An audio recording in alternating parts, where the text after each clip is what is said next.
All right, y'all, welcome to the Scott Horton Show. I'm the director of the Libertarian Institute, editorial director of antiwar.com, and author of Provoked, How Washington Started the New Cold War with Russia and the Catastrophe in Ukraine. Sign up for the podcast feed at scotthorton.org or scotthortonshow.com. I've got more than 6,000 interviews in the archive for you there going back to 2003. And follow me on all the video sites and X at Scott Horton Show. All right, y'all, introducing Tony Aguilar, retired lieutenant colonel of the U.S. Army and including Special Forces. Welcome to the show. How are you doing? I'm doing well. Thank you. Thank you for having me. Very happy to have you here on the show. I don't want to take up too much of your time. It's Friday afternoon, and I know you've kind of been doing the rounds, explaining yourself. I'm not going to waste any of your time asking you to confront the bogus accusations against you. Anyone can see how all that's already debunked by you and by others on Tucker and on the Twitters and whatever. So I just want to hear your actual story. Starting, if you could, please, sir, just tell us a little bit about your background in the terror wars and all of that. When did you first join the Army and deploy and the rest kind of thing? So I started my career when I took my oath and entered the United States Military Academy in June of 2000. And I initially commissioned as an infantry officer. And then after about 3 years as an infantry officer, then volunteered and tried out for Special Forces and was selected for Special Forces. So I spent the remainder of my 17 plus years from that point on as a Special Forces officer. And throughout both my infantry career and my SF career, Special Forces career, I deployed to Iraq, Afghanistan, Syria, Tajikistan, all throughout the Middle East in different training and operational deployments. And then also in Southeast Asia to the Philippines, Malaysia, Cambodia, and numerous other countries throughout Southeast Asia, same doing training missions and operational missions and combat missions. And recently retired here at the beginning of the year. And soon after retirement, I got a phone call from UG Solutions and wound up as an independent contractor in Gaza. Mm-hmm. Okay, so if I can dwell on your service in the U.S. Army a little bit, I heard you mention before that I think you just made a comparison, but you talked about fighting in Baghdad in 2006 and the worst of the civil war there. Is that right? Yeah, so I was there during my first deployment as an infantry platoon leader from Mosul to Baghdad, and then when our deployment was extended, and our unit moved to Baghdad, I was there during the height of the sectarian violence between the Sunni and the Shia and the civil violence, the civil war that was beginning. Mm-hmm. And then when you talk about Tajikistan and Southeast Asia and all this, I mean, I think we've all heard of counterinsurgency operations in the Philippines and things like that. But are you talking about combat missions in Central Asia and in Southeast Asia, or just so training? in the Philippines? There's throughout the duration of the last 2 decades, Operation Enduring Freedom Philippines. So in the southern Philippines, where I was deployed to Mindanao, that was a combat deployment under Operation Enduring Freedom. In Tajikistan, I was deployed there under the same operations for Operation Enduring Freedom in Afghanistan, conducting still conducting operations under combat authorities. In Tajikistan, working with partnered forces. I'm sorry, that maybe was a little more confused. So combat operations in Tajikistan, but in support of the Afghan war, essentially. Yes. Okay. Interesting. Okay. Huh. Maybe that's a whole other interview. I don't want to get too far off on that tangent, but that's interesting. I don't think I've ever heard of. Yeah, I don't think I've ever heard of combat operations in Tajikistan in those days. The operations we were doing there directly supporting operations in Afghanistan, particularly in the north in the Kunduz region. All right. Well, anyway, let's cut to the actual point here, which is, as you said, you retired just at the beginning of this year. So you fought the whole terror wars long here and in different capacities. You finally retired. And then, as you said, you get a phone call from a recruiter for a contractor working for Israel, providing humanitarian relief to the Palestinians that they're killing. Is that essentially the gist of that? Yes. And when I first got the phone call from UG Solutions, which is the subcontractor for security, at that point I was not aware of, and I didn't understand the contractor for the for working under the at the IDF as our client and under Gaza Humanitarian Foundation. Like that was all those were things that I learned of and kind of figured out as I was there. So going into it, I went into it ignorant to that structure. Okay. So, but you knew the job was essentially you're going to be a guard at the humanitarian relief sites. That much was upfront, correct? Yes, that we would be securing the humanitarian aid. Whether it be securing its travel to the sites or at the sites, providing security for the aid. Yes, that was clearly made clear. I see.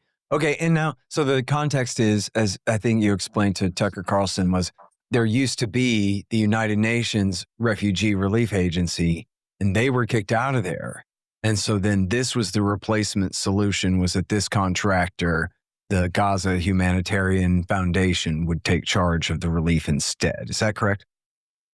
That is how I understood it. That the UNRWA and the United Nations and the World Food Program would not be allowed into Gaza anymore because of the concerns that the aid was either going to, or there was complicity with Hamas in some degree, and that this mechanism, the Gaza Humanitarian Foundation, would replace that. And that's kind of what I understood based on what I had read and based on what was explained to us, and also why I did want to be a part of it. I felt that if there's no humanitarian aid, food, water, life required things going into Gaza, and there is going to be a method that I wanted to be a part of it. I was on board for the intent and for the mission, not necessarily based on the company or the contracting. I was not really interested in being an independent contractor necessarily,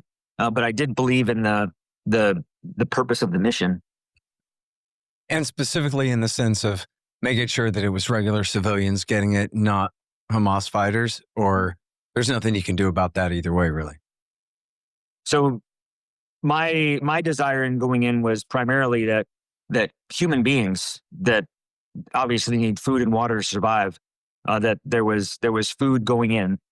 The idea or the concept that it was that it would not be that we would prevent Hamas from getting it.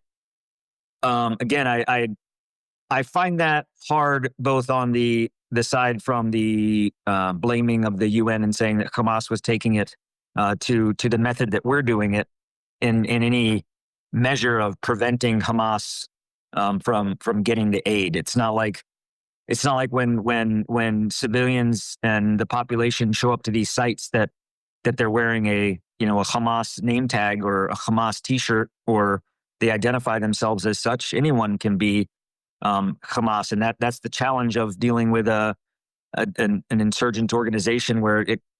Yeah, so in terms of our effectiveness in keeping it from Hamas, I would say that if there was rampant taking of the aid from the UN process, then that would have been just as prevalent with this process. So if it was present, it was present. If it was not, it was not. Yeah, I mean, and that's why it's relevant, is because that was the excuse, right, for kicking the UN out of there. But then that's going to be always the situation in any war zone where the fighters are obviously, they're the men with the guns. They're going to make sure that they get themselves fed.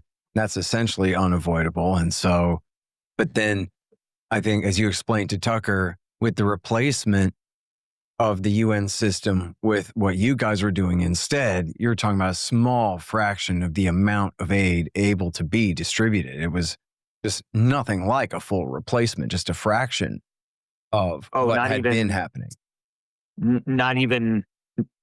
Not barely, I would say almost not even comparable in the amount of. And this was after 2 months of outright siege, right?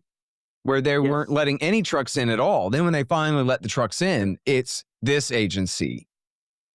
Yeah. So prior to May 26th, when we first began delivery and distribution of food into Gaza, it had been under complete siege. Nothing since the mid to end of March perhaps. So yeah, two months at that point of there was nothing going in. And when we started, the Gaza Humanitarian Foundation was the only organization going in at that time, under the presumption, under the auspice that the Gaza Humanitarian Foundation's whole stated purpose and position for existing was that the Gaza Humanitarian Foundation could meet and replace the UN process. Mm-hmm. Okay, so now importantly, you've described that there are, I guess, 3 major aid sites near the Egyptian border, all the way in the south, like all the way in the south of the all south. The way. And as south as you can go without crossing the Philadelphia corridor and being in Egypt. Uh-huh. And then just one site in I'm saying it wrong, the Nazarene corridor that bisects the strip horizontally, essentially, correct? Correct. Okay. And you said, I think to Tucker, that you had experience at all of these places because of your particular position. You would get shuffled around more than the other guys. And so we're able to be eyewitness to how it worked in all the different places. Is that right? Yes, I was. So I was not assigned to a particular site. So if I was a static team or a mobile team that was assigned to site 1, my presence and my movement to and from would be to site 1 and site 1 exclusively, based on my position that I had, and in terms of overall, an operational role. I went to all of the sites, and I was a participant in distribution at all of the sites. So I would say that I got a pretty good, sampling, if you will, of the entire program, the entire mission. Mm-hmm. So there's so many important points that I want to try to understand better here. I guess just overall on the food and water situation for the population at large. You talked about in your other interviews about how they're just not even delivering water, but then I know there's not very much rain or much capacity to store rainwater. Talking about people living in tents and in rubble in the first place. And then they're passing out dried goods that require cooking, but there's no forest for people to even scavenge for firewood, right? So it doesn't seem like there's any capacity for people to cook, even if they have water. You soak beans in cold water for a while and eat them, I guess, if they could do that. Then, but just as Walter Duranty said about the Holodomor in the New York Times back in 1933, listen, these people are hungry, but not starving. And that's exactly what Israel says about the Gazans now. That like, geez, if they, and I guess this is what I'm getting at is it sounds like there perhaps is some kind of disconnect there. There may be something that you're not seeing or something because people can only go 5 days without water. They can maybe go 7 without food or, especially already weakened people. And so either there are mass die-offs of people here that are going unreported, or there's some kind of food distribution beyond what you were able to see that is sustaining life, because there's still something like 2 million people live there. So, So what are we missing here? No, that's a great question. I don't know what other mechanism of distribution would be going in. I know that recently the World Food Program and the World Food Kitchen have begun deliveries again, which have been on the news. But prior to that, with the entire area being closed off, I don't know what was going in or how it was going in.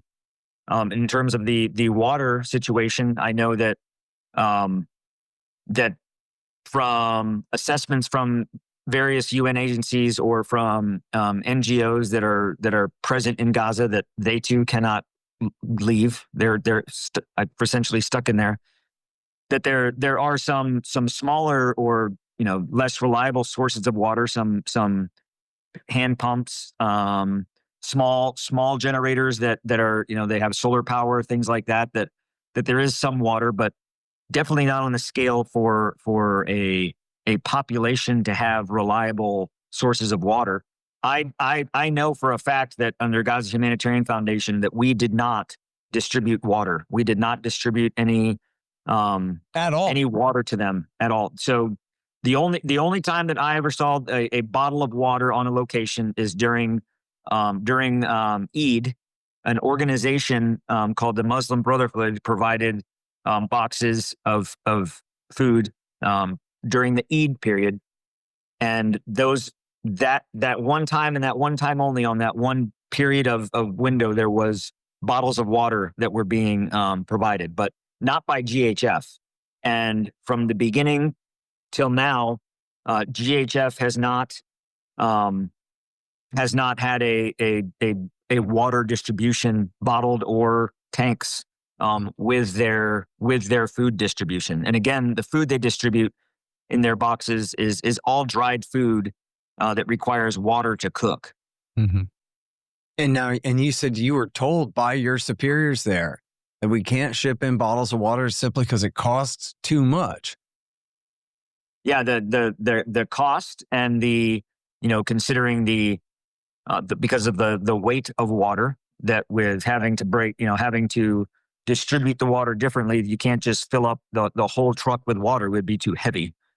So with the distribution of how the trucks would be for water, that for one equal truck of water, you could have 3 trucks of food. And mathematically, that is correct. For every 3 trucks or 1 truck of water equivalent, you could do 3 trucks of food. But that doesn't still negate the point that water is a necessity, and the fact that we're giving them food that needs water to cook it, whether you can increase your truckloads or not, you're not giving them the water that they need to cook it. I mean, I really don't know how, the understanding of giving them, dried rice, dried beans, dried lentils, dried pasta, things that all require boiling water to cook. And there was no water being provided. And it was clear to me that it was less of a logistics issue. And it was more driven by cost. And also considering the fact that these under the Gaza Humanitarian Foundation with Safe Reach Solutions and UG Solutions, these were for-profit contract companies. So one thing that was also expressed to me was that in the contract, the requirement from the Israeli government through the IDF to Safe Reach Solutions, that in the contract, water was not contractually in the contract for Safe Reach Solutions to provide. So it wasn't in the contract. So if Israel is the customer in the contract and they said, hey, this is the service I want, here's the contract, water was not in the contract. I mean, and which, you would think, because it's a government contract, they can just, the way it is, right, is it's called cost plus. So whatever they have to do, plus they get a margin on top of that. And so that's how it works here. I don't know how Israeli government contracting works. I know that that if it were a U.S. government contract or a U.S. contract through the U.S. government, that there are amendments and variations for that in terms of making changes to the contract as needed, especially when there's something that's critical. Mm-hmm. How the contractual agreement with the legalities and how it went through with the Israeli government, I cannot speak to that with any type of expertise. Yeah, I guess I just meant, ultimately the American taxpayers backing this all up anyway. So what is it really costing Israel to allow water in there? Nothing ultimately, I think the water piece is something that could be addressed and fixed quite easily, even if it were whether it were bottled water or if it was bringing in even as much as bringing in, which would still not be sufficient, but even bringing in large water trucks where as the Palestinians come to get the food, they can also fill a container or have fill something with some water. There was options that I think would be far superior than to doing nothing. This whole thing is just crazy. The context of this whole conversation, right, is this massive turkey shoot where these people are locked in, like essentially a canned hunt, right, where it's not a war at all, even where you talk about this Operation Gideon's Chariots and you say they're breaking the law when they put these aid sites in a combat zone. But then you don't describe any combat other than just the Israelis killing the Palestinians. It doesn't seem like anything's really going on. It's a combat zone in terms of how the Israeli army has identified and operationally and tactically identified the area. In terms of actual combat between two combatants, in terms of a battle or war, no, I did not see any of that. Yeah, that was the Bill Hicks joke about Iraq War I, was a war is when two armies are fighting, right? But now, and this is something that you said to Tucker as well. So remind me and clarify again. You spent how much time there and you saw exactly how much Palestinian armed activity? Yeah, so I spent quite a bit of time on and at the sites. So from when we first started kicked off operations on the 26th, I was at or on the sites or operationally involved from the control center at Karim Shalom right at the border of Gaza. Mm-hmm. Every single day until the 14th of June. Yeah, so resigned on the 13th and I was there through the 14th. And so from May 26th to the 14th of June, I was at the sites, on a site, directly involved with the site operations for all of those days. And again, I didn't just see, my experience from one site, or from the operational center on the radio or on the cameras. I was at all four of the sites. So I saw the environment around all of them. And not once did I ever see an armed Palestinian. Not once did I ever see a Palestinian threat. Not to say that's not present and that's not possible, but I never saw it, nor did I see any threats or combatants in that area. I didn't at Site 4 up in central Gaza or any of the three sites down in southern Gaza. I did not see any of it, and certainly not ever seeing an armed Palestinian. So you had mentioned I think to Tucker Carlson, that when you got there, it looked like Terminator II, which means, in other words, LA in the aftermath of a H-bomb strike, as opposed to, the obvious direct comparisons, I would guess from your experience being Iraq War II and Afghanistan and perhaps Iraq War III. I don't know if you went back for the ISIS war, but if you saw Raqqa and Mosul, American air power completely destroyed those cities in 2017 and 18 to destroy the caliphate. So, but you're saying that this is nothing like that?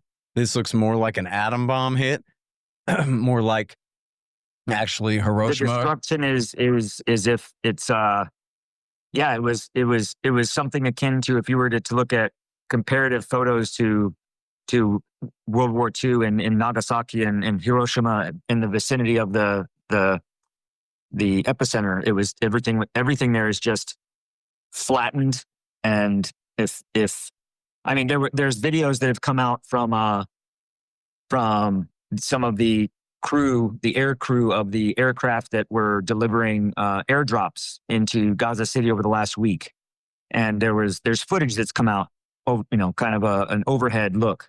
And you can see how it's just, as far as the eye can see, it's just devastation. It's just, everything is destroyed. There is no, what I would consider, a formable, pattern of life that remains in Gaza in terms of people able to live. Yeah. Well, I mean, and they said at the start of the war, hey, you guys firebombed Dresden and Tokyo and Hamburg, and you nuked Hiroshima and Nagasaki, so we can too, even though we're up against the Third Reich and Imperial Japan. And then we outlawed exactly what we had done and said, man, that we went too far. We should not have done that. Now they're fighting a militia in a prison camp that they already control. And they invoke Dresden and Hamburg as the standard. So it's not like this wasn't all telegraphed beforehand, exactly what their intent was. Now, yeah, for anyone to use the travesties of history as a comparative model to how we should interact and how we should conduct war now, I would say that is shameful. Yeah. Well, and so please talk a little bit about this, because I know you said on Tucker Carlson, or he said in your bio, I think you skipped this today, that you graduated from West Point, said you're a lieutenant colonel in the Army with command authority over other guys you're sending into battle here. And so you know at least a thing or two about the laws of war, even if you're not a JAG yourself, right? So, and man, you just started on the Tucker Carlson show, you started ticking off in your fingers war crimes that they're committing, that we know that this is illegal, and the Israelis are part of the Geneva Conventions with the rest of us, right? Yes, the Israel is signatory to the Geneva Convention. And so what kind of, not just things that are maybe ugly or unsightly or a means to an end or something, but that you say are clear war crimes that you witnessed there? Yes. So for an example, people have in their head that war crimes are these, similar to what when ISIS was making videos of, beheading people, that's what equates to a war crime. Now that certainly is a war crime, but, in the conduct of war there, through the international humanitarian law and the protocols of the Geneva Convention, which dictate these things. And if there's people out there that say, hey, war should have no rules, well, then I would say that, then that's not how the world operates. We do operate with rules. If we didn't, we wouldn't have Geneva Convention and law of armed conflict and law of armed warfare, which the United States is very much a signatory and a part of. So any argument out there to say that, oh, this is a different type, this is a different war and the rules don't apply, I vehemently disagree with that. The rules apply. But when you look at for example, the secure distribution sites themselves, Geneva Convention obligates that we safeguard and protect civilians on the battlefield, and that in doing so, we don't intentionally put them in harm's way. So is the entire enclave of Gaza a war zone per se? Sure, it is. Just like during the Iran or during the wars in Iraq, all of Iraq was a combat zone, but there wasn't active fighting and combat in every part of Iraq. Just like in Gaza, it's a war zone, but there isn't active combat in every part of Gaza. When the distribution sites, and again, it's odd to me that for the entire enclave, there's only 4. And that out of those 4, 3 of them are as far south as you could possibly put them. You would think, well, between central to southern Gaza, if we're only going to have 4 sites, we should probably, disperse and distribute them geographically to actually service the population. But no, out of those 4 sites, it would be, if the entire state of Florida was cut off from the rest of the United States, said nothing's going in and out of Florida, and we blocked the coast, nothing's going in and out, and we said, hey, Floridians, if you want food, you got to go down to Key West to get it. It's like, why can't we put some of these sites throughout Florida? Why are they all in Key West? So putting them all south in that way, but they were deliberately built in areas of active operational combat where Operation Gideon's Chariots, where they have said we are, this is where the sites are going to be. This is where we're going to distribute food and have people come to our sites. That to establish sites in an operational area of combat that's designed to service civilians, specifically service the needs of civilians, and to put them in danger that way is a violation of the protocols of the Geneva Convention. Violations of those conventions is a war crime. I mean, that's what defines a war crime. So the definition of a war crime and what the offense is does constitute a war crime. Shooting at the unarmed civilian population. They make it, both UG Solutions and the IDF, and seeming that because they're, they claim that they're not shooting directly into the crowds, that they're shooting at their feet or over their heads. Well, then you're already admitting to the fact that you are then also committing a war crime. You are firing your weapon at a known, unarmed, non-hostile combatant civilian population, targeting the civilian population and putting them in danger with warning shots to control their movement or to crowd control is a war crime. I mean, I don't know. They say they even said that we do shoot at them in their direction, but at their feet and over their head. Okay, well, that still constitutes a war crime. We're not talking about warning shots at an armed combatant. We're talking about warning shots using live ammunition that kills to crowd control an unarmed population, an unarmed civilian population, a declared civilian population. So it's intriguing to me how little there is understanding of these aspects, or they're just completely ignored, and the world is okay with Israel ignoring it. Well, now, importantly, you're not the single source for this, and there's been plenty of reports in Israeli media, especially in Haaretz, did a major story with junior guys saying, and I radioed back and said, officer, are you sure? And he told me I said fire. And so, they talked all about this already. You are now an American Special Forces veteran coming and saying, hey, I saw this. What they're reporting already in Haaretz, I saw the same thing with my own eyes, offering your American confirmation and corroboration of what was already being reported over there. So makes it completely beyond any doubt that this is what's happening here, other than that it just sounds crazy. What do you mean crowd control by shooting at them with tanks? And by the way, you said to Tucker, and artillery and mortars, as well as machine guns. So would you remind me and explain, because I know I read this once a long time ago, what's the difference between artillery and mortars? And you're telling me they're using tanks. First of all, machine guns, I guess. Tanks, artillery, mortars as crowd control. How in the world does that work? Paint us a picture of what that looks like. And we're talking about desperate, hungry, starving people, not livestock being herded around this way with live fire in this way. I mean, a tank round is a tank round. I don't have to tell you, but I have to say it out loud to try to get my own head around how this is supposed to work. Yeah. So in terms of, let's start with the artillery and the mortar. So your mortar rounds have a higher angle trajectory than artillery rounds. Artillery rounds can reach much greater distances, and they fire at more of what I would call a longer parabolic arc, whereas your mortar rounds are designed for high angle firing. So, but just a case in point, at the intersection of the coastal corridor along the Mediterranean coast, there's a corridor that the civilians are that are limited to traveling on, in terms of that's where they can travel to go north-south. And then the Marab corridor that connects to that for where they can travel east-west in order to get to the sites to the south.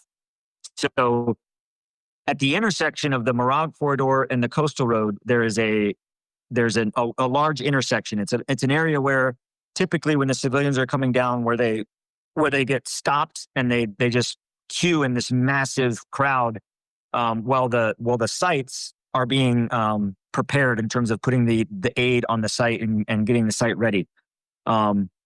And there is a target reference point, a predetermined on the map target reference point, or a TRP, on that specific location, on that intersection, there is a registered target for mortars and artillery where when the crowd is queued up there, they will fire mortars into that intersection to what I would call almost like area denial. So you can use mortars and artillery to keep people out of an area, and that's how they used artillery and mortar fire. Same methodology in terms of how they use tank fire, where they would, fire the tank into a berm or fire the tank into an area further away to keep people from going to that area. So it was the use of artillery and mortar rounds and tank rounds, and especially the use of machine guns, firing the machine guns to establish almost like a line in the sand, so to speak, like firing the machine gun into the ground at a certain area to keep people from getting close to it, or at times firing near their feet or close to their feet, or firing right over their heads. And when you have a combination of that many people, that many human beings in an area where it's not just this flat, nice piece of ground, there's rubble and there's undulating terrain, and there's, if you're shooting, you think you're shooting over the head at this group here, right over the berm or the pile that you can't see, those bullets can be going right into a crowd. Mm-hmm.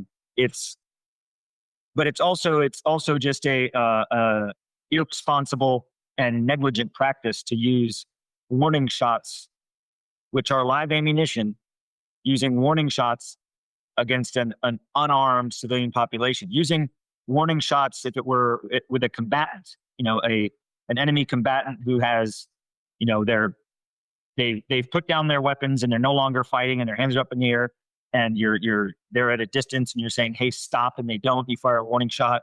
I mean, that we're talking about combatants. These are unarmed, starving civilians. And oh, by the way, UG Solutions personnel are in Israel on a tourist visa. What authority do we have to shoot at anybody? Mm-hmm. Well, those of you who listen to me tell you to listen to Mike Swanson at Wall Street Window and Tim Fry at Robertson Roberts Brokerage Inc.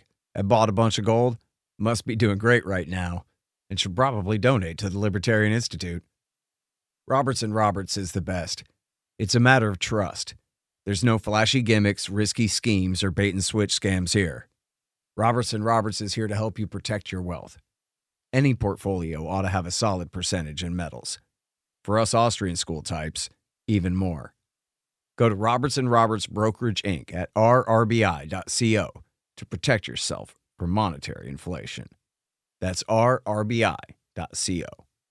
Hey y'all, LibertasBella.com is where you get Scott Horton Show and Libertarian Institute shirts, sweatshirts, mugs, and stickers and things, including the great Top Lobsters designs as well.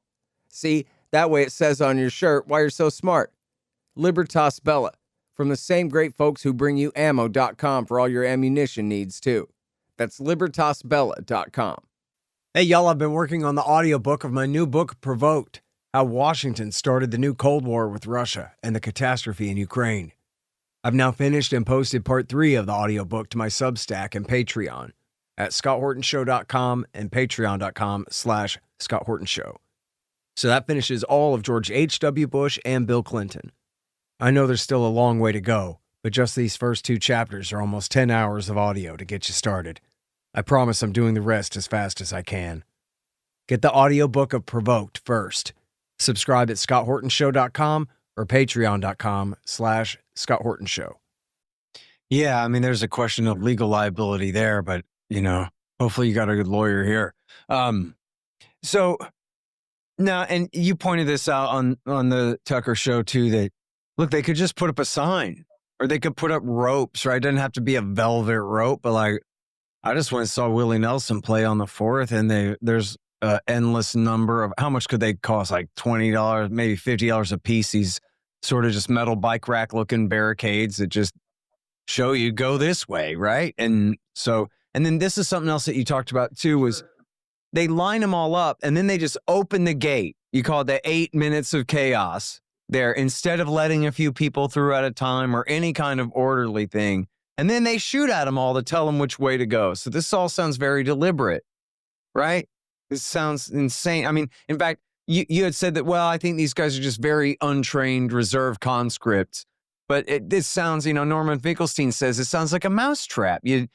They lure these starving people in, and then they blast them away, and they feed them in this chaotic way. If you're going to get a sack of wheat at all, you're going to have to stab somebody for it or something. And at this point, people are hungry enough, they're turning on each other, them and their own kids first, and they'll fight over it. We've seen reports of that, fistfights breaking out. And it's like they're deliberately making a riot out of the thing. Like it's just funny or what? Yeah, well, how the sites are located and where the sites are designed, those are definitely deliberate. The process of queuing thousands of people at a point and then releasing them all at once in this mass wave of human beings, like that is also deliberate. So the using warning shots, the shooting at the crowds to control the crowd, that's also deliberate. And in retort to the points that have been made against me by those that say there's nothing wrong with that, their response to those things are that, well, they don't. We're shooting warning shots. We're not trying to kill them. I'm like, okay, but when you're shooting warning shots at an unarmed population, violation of Geneva Convention already, so that's a war crime. But when you're doing it, and the people you have behind the gun aren't trained and proficient in that weapon system, and also to consider that a machine gun is an area weapon. It's not a pinpoint, fine, hitting a target that, precisely. It's an area weapon. So when you take an area weapon with a gunner on it that hasn't trained, that isn't proficient, and you're deliberately shooting warning shots where you're deliberately shooting in the direction at the crowd, whether it's at their feet or over their head, combining all those things together, you're putting bullet to the crowd. That's just a fact. So do I think that every Israeli soldier is sitting there behind a machine gun and they're intentionally shooting at somebody? Some of them very well may be. I mean, we know that the Israeli soldiers have come forth and said that. But just taking away to consideration if they were sitting there doing it intentionally, they're shooting an area fire machine gun weapon at unarmed civilians, intending to hit their feet and over their head. And yet at every distribution we've had, every single distribution, there are people that are known to be, there are people that are known to be, that die. Like this is known. The IDF even say that so and so many people died, or Nasser Hospital received dead patients. How else would they be dying? For the IDF, or for anyone else to say that, well, that's Hamas, that's bull. It's not Hamas. They're getting shot by these massive amounts of warning shots and area denial fire by mortars and artillery rounds. A mortar round, 120 millimeter mortar round, when it hits, it doesn't just hit that spot and that's the only thing it destroys. It has a kill radius of 80 meters. That's 240 feet, a kill radius. Yeah. So from where that mortar hits, 240 feet around, it can kill something within that. So we're using area weapons for air denial, dropping them in a place that you can kill someone out to 240 feet away. Mm-hmm. And now, so, I mean, you're there for a little more than 2 weeks in a row, it sounds like, right? I get that right? From the very end of May through the middle of June. And then a little more than 2 weeks. Yeah. And so how many of these massacres did you see? And how many civilians did you see killed in these ways? This process of shooting at them as they came in, to get them off the site, hitting them with stun grenades and tear gas and firing warning shots on them on the site. And when they get off the site, firing at them to keep them moving away from the site, and using firing, shooting weapons at them to keep them moving. That happened every day. That was every day, every site, that method. In terms of seeing people get actually killed, I mean, I did witness on the 2nd of June, the woman that was that was hit directly in the side of the head with a high velocity piece of metal off of a stun grenade. I saw the individual on the 29th of May that was getting shot at by UG Solutions contractor who said they were just warning shots being fired into that crowd in that same method where a man dropped to the ground and didn't move. GHF would retort by saying, oh, well, the guy that, they don't deny that those things happen. They make excuses for it. Oh, well, the woman that got hit in the head with a stun grenade, her injury was heat exhaustion, not getting nailed in the head with a metal chunk of a high velocity grenade. Okay, well, that's rich. Or the guy he's being shot at, bullets flying in his direction, bullets flying at his feet, bullet flying over his head, and he drops to the ground. And their excuse is, oh, well, you don't know that if he was shot, he may have just been taking a break. He may have been tired from walking and he was taking a break. It's like, okay, like the excuses are quite ridiculous. Mm-hmm. And again, you've said this, and I'll say it again, that there's my testimony, there's my witness testimony, and then there's also video, there's also pictures, but then there's also the testimony of IDF soldiers themselves, like actual IDF soldiers that are coming forward and saying that they were told to do these things or that they did do these things. Mm-hmm. And then you have the testimony of these doctors that are in Gaza all the time that see this every day. So, the Gaza Humanitarian Foundation's position is that me, the IDF, doctors, surgeons, NGOs, volunteers that are in there in Gaza, mm-hmm. all of us are Hamas, and all of us are just spinning some Hamas narrative. That all of us are complicit in this big Hamas narrative. That surely it can't be true, or is it? Or is the reality is that the Gaza Humanitarian Foundation is lying? Like, yeah. Well, So, and now, but you talked about, I think with Tucker, you said that there was a scene where it's like, I guess, early in the morning, pre-dawn, the people are flooding in now and lining up at the gate. And as they're coming in, the soldiers are shooting over their heads, supposedly, right? Crowd control. And then the sun comes up and there's 20, 30 bodies laying along the path. You saw that with your own eyes? So on the 28th of May, as they were leaving, the group that was leaving that was panicking off the site and that ran into the shooting, the machine gun fire. Mm-hmm. I didn't see 20 to 30. The specific event that I was talking about with the 20, the exact number that was reported is 20. That incident happened on the 16th of July at site number 3.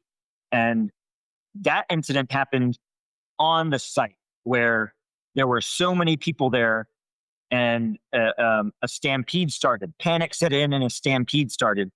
And the aftermath of that was 20 Palestinians dead. And that report and that number didn't come from me or come from a whistleblower or come from that came from GHF themselves. Mm-hmm.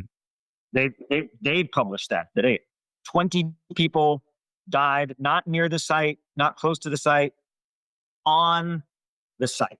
And there were reports that they were shot rather than trampled. Is that it? I don't know about that. I know from what I saw in the reports, they were all trampled to death and or suffocated. Now, the Médecins Sans Frontières, their latest report is that there were that these people had bullet wounds. They had that there wasn't just signs of stampede or signs of suffocation, although that did occur, that some did have bullet wounds. So that's a separate MSF Nasser Hospital testimony and a report to that incident on that day. To my knowledge, no one is claiming or no one has said that those 20 people on site 3 that day were shot. Now, what GHF says is that the stampede or the excitement on the site that day was instigated by Hamas. Again, how do you know? I mean, how can you say that with any type of with any type of seriousness. It was, did the guy jump up out of the crowd and rip off his normal shirt and he had a Hamas uniform on? And he was like, I'm Hamas now. I mean, someone could have incited it, or it could have been for the fact that when you throw stun grenades and pepper spray and tear gas into a crowd of people that are very crowded and cramped into a location, that could start a stampede. Right. And I'm sorry because, I think this point got lost in our technical difficulties, Tony, but when we were talking about the decimation of the strip, the point is that these people have no ability to sustain their own lives at all. They're not allowed to fish in their own sea. They're cut off from all of their farmland, their towns, and all their markets have been completely decimated off the face of the earth. So this is the one and only game in town, essentially, if you want something to eat. And so they're forcing all these people into this position in the first place. And then this is the stampede that they create and the rest of it. But now, the story that you talk about where the young boy was shot, can you tell that again? And you don't have to focus too much on, the background. Everybody, I think, knows by this time that this kid had come and thanked you for the food, even though you weren't the one who fed him, but we get it. And then he had been such a sweet kid. And then he took off and they started firing. He ran, dropped all his food anyway. And then the next thing you know, he's, I guess on the other side of the berm. And the IDF has decided to massacre however many people, including him. And you saw his dead body there and all that. Can you tell us exactly what happened there, please? Yeah, and again, I don't know how many were injured and killed on that because I didn't. Again, I can't leave. We can't leave the perimeter of. I can be on the berm, but I can't go past the site out into IDF land. So in terms of being able to count, but the IDF were already firing. The IDF were firing at the first part of the crowd that had left that was on the Mortar corridor, which is the military corridor in the south that takes you to the coast. And the IDF were shooting in their direction already, just doing the normal, their typical, I wouldn't call it normal, but their typical practice of shooting shooting over the head, shooting at the feet of the crowd that was already moving. So they were already shooting. So when this group this last group was leaving the site, because they were pushed off later, and they were panicking and running, the machine gun bullets, if you will, are already in the air flying, and this group, as they're running, runs into that wall of bullets, if you will. And Amir was amongst them, lying on the ground out on the site. Now, did I see his body? Did I go out there and conduct a triage or a medical assessment? No, I did not. But a 10-year-old boy who gets hit with a 7.62 millimeter round out of a machine gun, did he die? And again, what I'm calling for here, what I've been calling for here, is not me saying like, oh yeah, that kid's definitely dead. My call is that these things need to be investigated. To just say, like, it's my sincere hope that he isn't dead. But I do know that his mother hasn't seen him since the 28th of May. It's the last time I saw him, when he was there. So where is he? Where is he? Yeah, dead or alive. There's no accountability even for where his body is. Dead or alive. There's no accountability. So where is he? And if the response is, oh, well, we don't know. Well, from what I know, I saw the young boy running off of a site. Last known saw him. He and others ran into a hail of machine gun bullets, and he was lying on the ground, not moving. Yeah. And he didn't lie on the ground like he was laying down to take a nap, or that he was laying down to take cover. He was running scared and dropped to the ground. Like, imagine, if you will, hunting and an animal is in full sprint, and when you shoot it, it drops to the ground. He didn't stop and take cover. He dropped to the ground. So if he's not dead, then where is he? Because his mother hasn't seen him. If he, but offer the alternate reality here. Where is he? They're saying they don't. No one, the IDF and GHF, don't deny that boy was there that day. Yeah. The GHF and the IDF don't deny that the civilians were running off the site and they were shooting warning shots at them along the Mortar corridor. They don't deny that. they don't deny that on that day, in that incident, that some of the civilians that were running got hit. Nasser Hospital even reported on that same day, that exact same day, few hours after distribution, that dead bodies, people, family members, or other people had brought wounded or dead to Nasser Hospital that were at site number 3. So, at site number 2. So, to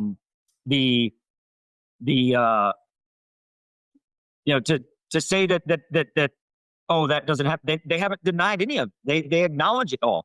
And from what I saw, one of the people amongst those that was confirmed to be dead was this young boy. And, if they say, oh, that's not true, then okay, where is he? Where is he? Because, it's not like I'm just saying, where is he?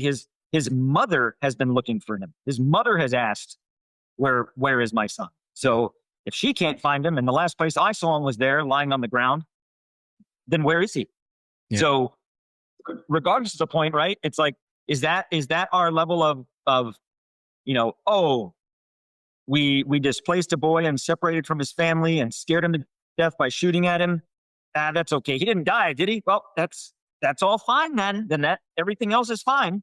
No, the fact of whether or not he's dead or not doesn't excuse the behavior and the war crimes leading up to that. It is a war crime to shoot at an unarmed population, whether you kill them or not. The act is a war crime. It's like, if I attempt to murder somebody and they don't die, I can still get charged with attempted murder. And that's the thing about this is people got to realize there's a lot of Amirs in this so-called war, this slaughter. They have killed tens of thousands of children in this thing. Hundreds and hundreds of Amirs. Yeah.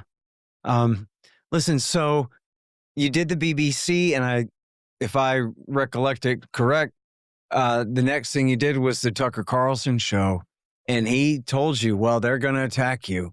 And of course, the reason why is because it's because of what you say is so important, but it's also who you are and the authority with which you speak is the kind of thing that Israel's partisans know. And that's not a liberal or conservative thing, but just Israel's partisans know that this is the kind of guy who can really change the argument.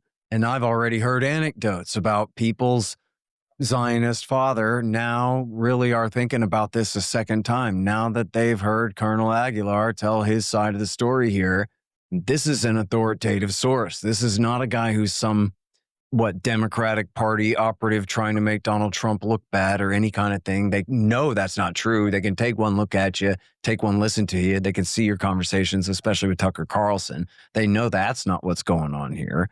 And so maybe it's possible, despite the fact that people I don't like might agree, like, here's someone I can like and respect who is telling me this as the authoritative source. Maybe it's time for me to stop and listen. So that's obviously why they're attacking you and will continue to attack you, but it doesn't look like they've got much to go on here. No, they will continue to attack me. And again, one of the attacks, which was these attacks against me, they're first of all, for Gaza Humanitarian Foundation to say, well, and Mr. Aguilar wasn't even at these sites, but then they show pictures in there, here's a site. I took those pictures. It's like the pictures that they're using to get their message with their sites. I took those pictures on UG Solutions press release website. They have a link that has a video that shows, oh, here's a distribution day, and discredits Mr. Aguilar, who wasn't even there. Mm-hmm. The video that they're using, I filmed that video. I'm like, are you kidding? It's outlandish. Yeah. They've also, they've attacked my family, saying that, I abused my wife and that we're divorced and I'm married to somebody else and this and that. My wife and I have been married for 17 years. She's downstairs right now with my son coloring in a coloring book. Like we've been married for 17 years. So some of these things that when we saw it, my wife and I were like, oh man, that happened. Where were we? Oh. Yeah. Well, so, as long as you mention that, I want to mention a friend of mine, Mel from Twitter. She's the Village Crazy Lady. and she happens to be from right near where you live and is a lawyer, I think, and knows everything about the justice system there. So when they started posting these fake mugshots of your fake arrest record, she immediately debunked it because she had the knowledge and the skills of the county lines and all the jurisdictions, and she knew what the case numbers look like and how all these things. And she went and thoroughly debunked that as a Niger uranium forgery, just absolute scam, completely fake, and destroyed that in one day. So people can look her up on X. People listen and see the truth in that. How in today's day and age, how easy it is to dox or smear someone. And what I would ask people is that they, people that go to the United States Military Academy, that live a life of duty, honor, country, that graduate from there into the Army, I think have a pretty good measure of integrity and honesty. In fact, the honor code of a cadet will not lie, cheat, steal, nor tolerate those who do. So did I just fake it for 4 years? I mean, so graduating from the United States Military Academy and then being in the Army for over 2 decades, being entrusted with command positions, so what I would ask the American people is, look at the body of evidence. Don't look at because again, a lot of I would say all of the people that are trashing me do it from behind an anonymous Twitter handle or X handle, whatever it's called. I haven't seen anyone come on the record and to my face on the record or on putting their name on the line, say X, Y, and Z. You notice even with these affidavits that the Gaza Humanitarian Foundation put out with these people saying that, he was hard to get along with, and this and that. No names. So, I mean, here, like I've said before, here I am on the record, fully open. You can, knowing that I'm going to get smeared and I'm going to get, trashed online. And what I've said again is that that's okay, because I'm not the only one that has seen what I have seen. I am not the only one that knows what I know. Others have seen it, others know it, and others are coming behind me. Others are going to speak up. Yeah. And when they do, GHF has extinguished all of their excuse bullets on me. Disgruntled fired employee. He lacks character and this and that. Okay, fire away. Bury me in it. Fire away. I'll sacrifice myself and you can bury me, because for the people that are coming after me, you can't use that excuse on them. What are you just going to keep using? Everybody's a disgruntled, lying, right? Hamas supporter. So they can come after me all they want, and I welcome it, because at the end of the day, it's not true. 2, I have my family. I have those that love me. What somebody online behind a Twitter handle thinks of me, I care zero. Yeah. So, well, and look, it's important too that you've been in the Army this whole time, which means that, whatever political opinions you have, being a soldier means that you mostly don't focus on that. That's sort of everybody else's job, to run the democracy and then send you off on your missions and this and that kind of thing. So you're not really tainted in any kind of real way as leaning too far right or too far left in any kind of thing. You're just with the facts, Army man telling his story, and that's all there is. And there's not much to go on to smear you other than forgeries and things like that. So I think you're going to do just fine there, as long as, just stick to those facts and do exactly what you're doing. They want to smear me with quote unquote forgeries. Again, it's like, how do I forge something that has my own signature on it? Like, okay, I forged my own signature, but the documents themselves that all have the metadata and everything else. And again, what I will say is, I meant like your arrest record there, not your pictures, but those type of things. Yeah. Yeah. That's all they got on you. Stuff they got to make up. Yeah. Which is fine. I don't care. Yeah. I mean, it's funny. It's a little bit entertaining, right? Yeah, that they had. I'm like, wow, that's because my wife and I are both looking at it and we're like, oh, that's interesting. When did that? Yeah. So can you tell us anything more about, like, maybe at least when we can expect these other people to come forward? So some already have, and they have done so anonymously. So there's been other stories out there from, various news agencies quoting, these multiple contractors or, another contractor that remains anonymous. Those aren't me. So. Oh, There's okay. I others hadn't out seen those stories, but they're essentially already confirming that you're right, saying he's a good guy or et cetera, like that to the AP, just with their name withheld.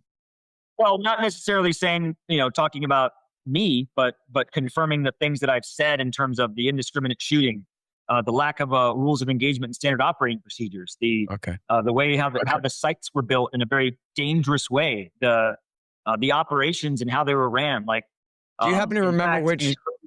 Do you happen to remember which articles mentioned that or had that confirmation in there, or like which agencies? So right now there was an article in. It would be really good to post these so people can see it too. There was an article in a publication called Zeteo, and this was like back in early June, where another contractor, not me, don't even know the guy. He resigned in protest over what he saw on the site on the first day. He resigned. I see that here. I don't know who he is, but I know that there was an anonymous article in Zeteo that someone that resigned in early June wrote about GHF or about the operation, and that's been published early June timeframe. Again, that wasn't me. There's a interview on a platform called ITV or Israeli TV of a contractor who's being interviewed, who talks about the lack of rules, the just wing it attitude. Who also was at the same site I was. I know he was at the same site I was. I don't know him, but because he also recalls the incident where the tank hit the car. So you have this guy. That's not me in that ITV interview. That is another contractor who's also not the guy that did the anonymous piece in early June. And then you've got, even in the pieces they've released my name in, it's not just me. They say, two contractors to include Mr. Anthony Aguilar because I'm on the record. So just right there's myself and there's three others that have already in some form or fashion provided information. And that last one, again, that would be the BBC, or who was it that said that? That had you and two others. So I think if you look at there's an AP article that came out early July. And then if you look at the latest article, there's another article from a couple outlets about the leadership in the UG Solutions architecture. The leader of the UG Solutions contract is a senior officer in the Infidels Motorcycle Club.